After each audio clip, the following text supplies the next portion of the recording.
देखिए, इस वीडियो में हम क्लास 10th का जो नागरिक विषय हम पढ़ रहे थे, उसमें हमारा जो दूसरा चैप्टर था संघवाद, तो उससे हम आगे बढ़ाएंगे। और आज हम जानेंगे कि भारत में जो संघीय व्यवस्था है वो किस प्रकार की है। आपको प्रश्न पूछता है, भारत के संघीय व्यवस्था का वर्णन करें। ठीक है, हम जानते हैं संघीय व्यवस्था क्या है, यानी कि एक प्रकार की शासन व्यवस्था जहाँ पे सरकार की जो स्तर है वो 2 या 2 से ज़्यादा स्तर वाली होती हो, तो वो संघीय व्यवस्था है वहाँ। ठीक है, अब देखेंगे भारत की जो संघीय व्यवस्था है उसमें मूलतः 3 स्तर के हैं। पहले तो 2 ही हुआ करता था, 1992 में हमारा संशोधन हुआ, उसके बाद तीसरे स्तर की सरकार हमारे यहाँ पे आई है भारतवर्ष में।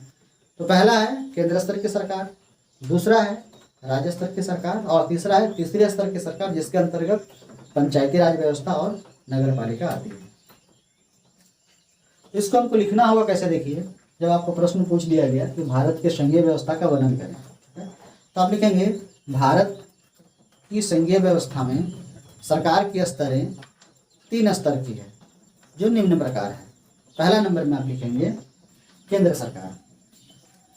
केंद्र सरकार एक ऐसी सरकार है जो पूरे भारतवर्ष में वो शासन करती है, जिसके बारे में संविधान के भाग 5 में अनुच्छेद 52 से लेकर 151 तक इसके बारे में वर्णन है।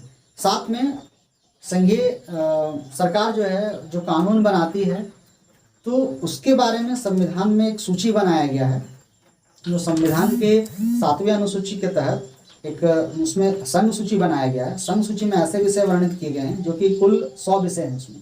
तो उस सूचीबद्ध जो विषय है उस पर जो कानून है वो केंद्र सरकार बनाएगी, यानी कि जो संसद है वो उस विषय में कानून बनाएगी। ठीक है, फिर हम दूसरे नंबर पे आते हैं राज्य सरकार। राज्य सरकार संघीय व्यवस्था के अंतर्गत एक दूसरी स्तर की सरकार है जो अपने राज्य क्षेत्र पे वो काम करती है, और इसके बारे में संविधान के भाग 6 में अनुच्छेद 152 से लेकर 273 तक में इसके बारे में संपूर्ण विवरण दिया गया है संविधान में। साथ में जो 7वीं अनुसूची में जो राज्य सूची का विषय उसमें दिया गया है हमारा, तो उस राज्य सूची में कुछ विषय दिए गए हैं जो कि कुल 61 विषय हैं। उस विषय पर राज्य सरकार कानून बनाती है। राज्य सूची के बाद देखिए और एक सूची होता है समवर्ती सूची। उसमें क्या है कि कुल 52 विषय हैं, और उसमें जो कानून है वो केंद्र सरकार भी बना सकती है या फिर राज्य सरकार भी बना सकती है, दोनों मिलकर बनाते हैं। मतलब होता ऐसा है, देखिए, कि अगर मान लीजिए जो केंद्र सरकार है वो उस पर कानून बनाती है, तो अगर मान लीजिए राज्य सरकार को सही लगे तो कोई दिक्कत नहीं है, अगर उसको लगता है कि गलत है तो ऑब्जेक्शन कर सकता है, फिर जो ऑब्जेक्शन करेगी उस हिसाब से फिर संशोधन होगा। और अगर राज्य सरकार शुरू करती है तो अगर केंद्र सरकार को सही लगे तो कोई दिक्कत नहीं है, अगर उसको सही नहीं लगे तो वो ऑब्जेक्शन करेगी। मतलब बोलने का मतलब कोई मिल के एक जगह बैठ के कानून नहीं बनाता है, दोनों में से कोई भी बना सकता है, लेकिन एक दूसरे में अगर किसी को पसंद ना आए तो वो ऑब्जेक्शन कर सकता है। तो ये समवर्ती सूची के अंतर्गत जो विषय है इसमें ये उसके तहत दोनों जो सरकारें हैं मिलकर इस तरह से वो कानून बनाती है। अब तीसरे नंबर पे हम आते हैं, देखिए, पंचायती राज व्यवस्था व नगर पालिका। तो पंचायती राज व्यवस्था व नगर पालिका भारत के संघीय शासन व्यवस्था के अंतर्गत तीसरी स्तर की सरकार है, जो कि पंचायती राज व्यवस्था हमारे देश में हर पंचायत के क्षेत्र में वो अपना शासन व्यवस्था देखती है, और नगर पालिका अपने नगर में वो अपनी शासन व्यवस्था देखती है। अब देखिए, जो पंचायती राज व्यवस्था है इसके बारे में संविधान के भाग 9 में अनुच्छेद 243 में इसके बारे में वर्णन किया गया है।